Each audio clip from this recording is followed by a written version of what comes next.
The role of a trustee in bankruptcy may vary from case to case, depending on how complex it is.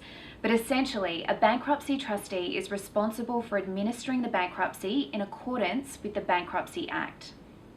The trustee will oversee the bankruptcy administration for the full term of the bankruptcy, which is usually 3 years. They will notify the creditors and determine the value of the bankrupt's property and other assets. Some assets are protected property, but if not, or if it is commercial to sell it, it is the trustee's job to do so. The other primary role of a trustee, in addition to administering the bankruptcy, is to act as an intermediary between the bankrupt and their creditors.